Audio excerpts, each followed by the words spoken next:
Welcome, welcome, welcome everybody. This is Niclas Huschenbeth and this is a new opening chess tutorial. And this one is brought to you by Black Shadow, who commented, would be nice to see a chess tutorial to Petrov's defense, and this is what we're going to do in this video. We're going to take a look at the Petrov's defense. So what is this opening? And I didn't change the name here, so let me do this. The Petrov defense, this is how it's spelled. Bam, bam, bam. Alright, so the Petrov defense is 1e4, now black goes e5, white develops his knight to f3, attacking the pawn on e5, and black has two main choices here. He can defend the pawn with knight c6, which is the most played move, and this can lead to the Italian game, the Roy Lopez, and we can see all of this in future videos, because today we're going to take a look at another move, which is knight f6, and it's a counterattack. Black attacks the pawn on e4, and this is the so-called Petrov defense. In German it's called Russisch or Russian, and indeed it has been employed by a lot of Russian players in the past, most famously ex-world champion Vladimir Kramnik, even though nowadays it is used by a lot of the Chinese top players like Wei Yi, Ding Liren, Yu Yangyi, and they have really pushed the Petrov forward. And nowadays it's considered as a very serious option for black to equalize and pose a problem to many white e4 players. So let's have a look. What happens here? White can either defend the pawn on e4 or take on e5. Pretty much those are his options. If he defends the pawn with knight c3, this leads to the so-called four knights game. Black also defends his pawn, and the theory has shown here that white cannot really hope for much. He can try bishop b5, he can play d4, but black equalized pretty comfortably in all these lines, so this is not really a critical try for white. Another move besides taking e5 is to play d4 here, which I have done myself in the past. And then black can take on e4, and now white can take on e5. Black goes d5, and this was actually a very important recent game, the game Alexander Krischuk against Fabiano Caruana from the last round of the Candidates 2018 in Berlin, and Caruana managed to win this game. Quite an unusual structure for the Petrov with the pawn on d5 and the pawn on e5, but black's position is quite sound, and this is indeed usually the advantage of this line.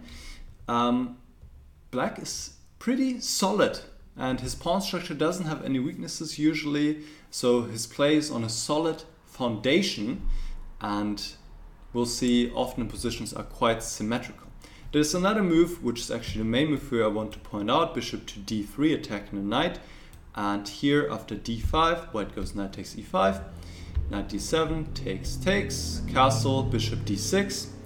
And both sides are developing their pieces. Obviously now white wants to exploit this little bit unstable position of the knight on e4, goes c4, but it seems to me that black is okay. He can even sacrifice a pawn of castle, he can go c6, and he maybe needs to be a little bit precise, but black really doesn't have any big problems. And this is what I was talking about. The position is symmetrical. The pawns are all symmetrical, and that means if white cannot steer something up immediately, make use of his lead in development, he won't have any advantage.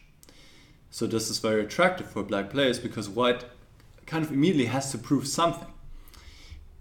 And if he maybe makes some inaccuracies in the opening, his slight edge of having better development is gone and the position is equal.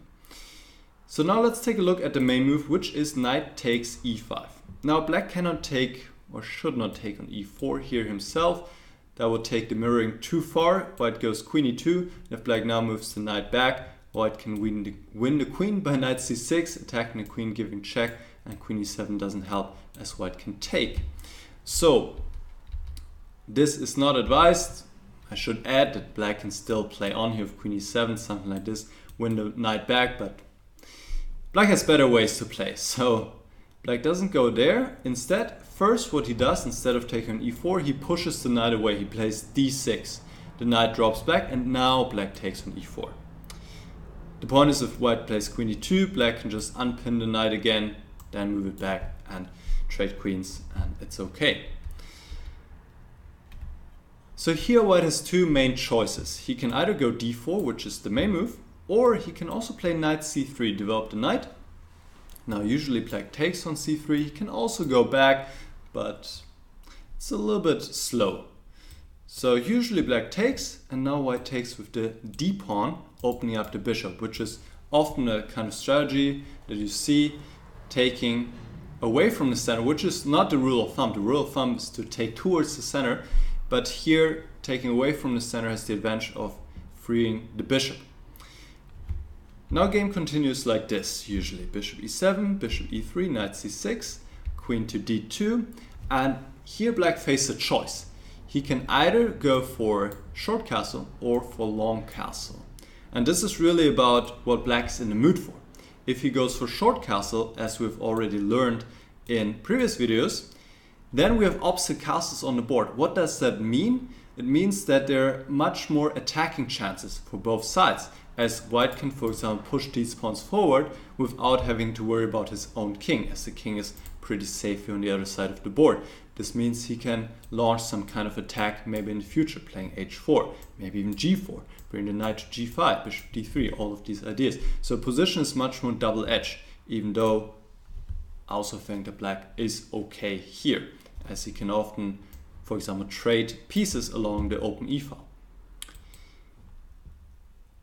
But black can also play more calmly by preparing queenside castle, playing something like bishop e6, castle, queen d7, king goes to b1, now queenside castle. So this is quite a different situation where both kings are on the same side of the board. That means white cannot just push these pawns forward, or if so, he has to be very careful because it would open up his own king.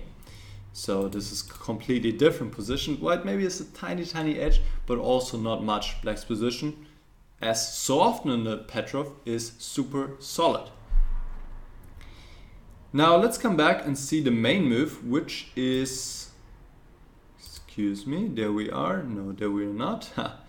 d6, knight f3, and now knight takes e4 and d4. So white plays d4, black usually goes d5 here, bishop d3, and now black has many moves available.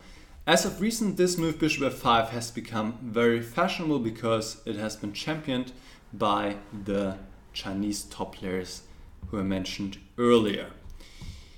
There's also bishop e7, there's bishop d6, there are many different ways to play. There's a lot of theory here, but let's say, for example, like this, c4, once again trying to make use of the unstable knight on e4, and now I actually have to think. I don't even quite remember the theory here. But this is not too important. You guys can look this up yourself, or maybe in some other video I can go into more detail. Well, actually I think it's knight c6 here. Something like this. Anyways, you guys can look this up yourself. What I want to say is that you see once again the position is very symmetrical. That means if white cannot do something immediately, like I said before, then black is very close to equality. So this makes it very attractive for the black players. What makes this opening a little bit unattractive though is that if white wants to, he can really simplify matters a lot and play for a draw, and it's tough for black to create some winning chance. So this is something to be considered if you want to play this opening with black, where it is very sound, but on the other hand, if your opponent is fine with a draw and does not feel very ambitious, then you might have a hard time winning with the black piece. Even though Caruana on the highest of level has won several games with the Petrov, but well, his opponents also want to win. So this is always something to keep in mind. So this is the Petrov variation, very solid option for black, as I said, and well, that's all from me. I hope you enjoyed the video. Let me know if you have any questions, and if you liked what you saw here, then you can also hit the subscribe button for future content of mine, and then I'll see you again very soon. Bye bye.